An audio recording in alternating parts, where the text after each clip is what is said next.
ভাইরা আমার, আজ তুমি শীতের দিন ল্যাপ গায়ে দিয়া ঘুমাও, কত আরামের তোমার ঘুম, দুনিয়ার কোনো টেনশন তোমার ভেতরে নাই।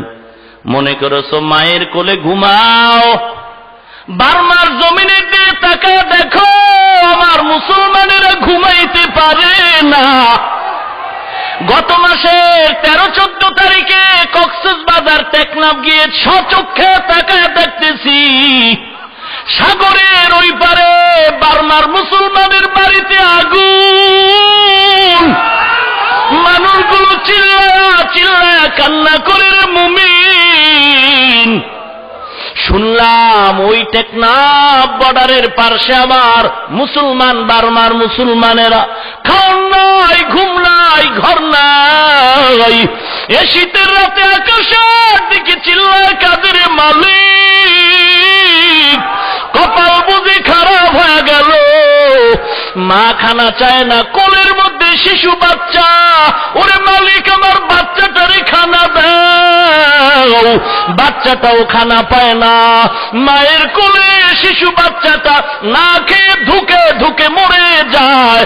আমাদের উলামায়ে কেরাম আমরা বলেছি, আমাদের সব উলামায়ে কেরাম একমত হয়ে বলেছি, চরমনায়ের হযরতের আওয়াজ, আমরা সরকারি কোনো অনুদান চাই না, এদেরকে আমগো কিনারায় পৌঁছায় দাও, আমরা 3 বেলা খানা ভাগ করে তাদের নিয়ে খাবো।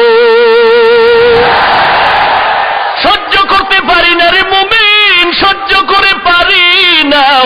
মনে করেছো আরামে ঘুমাইতেছো, 2টা গরু একটা ধানের খেতে ধান খায়। কয়টা গরু ধান খায়? 2টো গরুতে ধান খায়। মালিক এসে একটা গরুর উপরে বেত্রাঘাত করলো, একটার উপরে বাড়ি দেওয়ার পরে বাকি গরুটায় দৌড় দিছে। জিজ্ঞাসা করে, গরু তুই কেন দৌড়াও, তোর তো বেত দিয়া মারে না। গাভী ডাক দিয়া কয়, ভাই আমি ভালো করে জানি ওর পরের সিরিয়াল হলো আমার, এরপরে পিটা আমার। ওরে বাঙালি মুসলমান, চালাকি করবি না।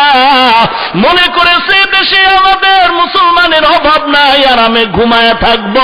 না না, কপালে লিখে নাও, ওই বেঈমানের গোষ্ঠী বার্মার মুসলমানকে টার্গেট শুধু করে নয়, কপালে লিখো তারপরের সিরিয়াল তোমার আমার।